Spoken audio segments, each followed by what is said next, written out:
നമസ്കാരം. ഞാൻ ഷംസു യാക്കൂബ്. പി.സി. ജോർജിൻ്റെ ഒരു വീഡിയോ കാണാൻ ഇടവന്നു. അദ്ദേഹം വളരെ രൂക്ഷമായിട്ടാണ് മുസ്ലിം സമുദായത്തെ, ഞാൻ അങ്ങനെ തന്നെ പറയാം, മുസ്ലിം സമുദായത്തെ പറഞ്ഞു. എല്ലാവരോടും അയാൾ പറയുന്നത് ഇപ്പോൾ പാകിസ്ഥാനിലേക്ക് പോകുന്നതാണ്.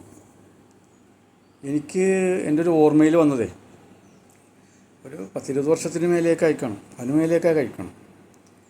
മുസ്ലിം ലീഗിന് വേണ്ടിയിട്ട് മട്ടാഞ്ചേരിയിൽ വന്ന് പ്രസംഗിക്കേണ്ടായി. അത് UDFൻ്റെ ആളായിരുന്നു. അങ്ങനെ മുസ്ലിം ലീഗിന് വേണ്ടി പ്രസംഗിക്കുന്ന സമയത്ത് ഖുർആൻ്റെ കീർത്തനങ്ങൾ ഓതിക്കൊണ്ട് അദ്ദേഹം പ്രവാചകനെ വളരെയധികം ഉയർത്തി സംസാരിച്ചു. പ്രവാചകനെ ഉയർത്തി സംസാരിച്ചാലും പ്രവാചകൻ ഉയർന്നു തന്നെയാണ് നിൽക്കുന്നത്. പക്ഷെ അത്രത്തോളം അദ്ദേഹം ഭംഗിയായി അത് കൈകാര്യം ചെയ്തു. വളരെയധികം കയ്യടിയൊക്കെ നേടിയിട്ടാണ് അദ്ദേഹം അവിടെ നിന്ന് പോയത്. കുറേ കാലം കഴിഞ്ഞപ്പോൾ അത് വേറെ പാർട്ടിയിലായി സ്വന്തം പാർട്ടി ഉണ്ടാക്കി. അങ്ങനെയൊക്കെ ഇപ്പോൾ അവസാനം അയാൾ BJPയിൽ വന്നു. അപ്പോൾ ഓരോ പാർട്ടിയിൽ വരുമ്പോഴും ഓരോ നിലപാടുകളാണ്. ഇന്ന് മാർക്സിസ്റ്റ് പാർട്ടി എടുക്കുന്ന നിലപാട് മുസ്ലിം വിരുദ്ധതയാണ്. അപ്പോൾ അതേ നിലപാട് ചുവടുപിടിച്ചിട്ടാണ് കേന്ദ്രം പറഞ്ഞത് ഇവരൊക്കെ കേരളം പാകിസ്ഥാനാണെന്ന് പറഞ്ഞു. അത് മാർക്സിസ്റ്റ് പാർട്ടിക്കാർ പറയിപ്പിച്ചതാണ്. അതിനെ ചുവടുപിടിച്ചുകൊണ്ടിട്ടാണ് ഇപ്പോൾ P.C. ജോർജും പറഞ്ഞേക്കണത്.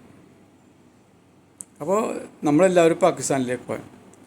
ഞാൻ പറയുന്നത് ഓരോരുത്തരുടേതായ ചരിത്രങ്ങൾ പരിശോധിക്കുക. ആ ചരിത്രം പരിശോധിച്ചതിന് ശേഷം ആരാണ് ശരിക്കും പാകിസ്ഥാനിലേക്ക് പോവേണ്ടതെന്നുള്ളത് വ്യക്തത കിട്ടും. എന്തായാലും മുസ്ലിം സമുദായത്തിന് അഭിമാനമുണ്ട്.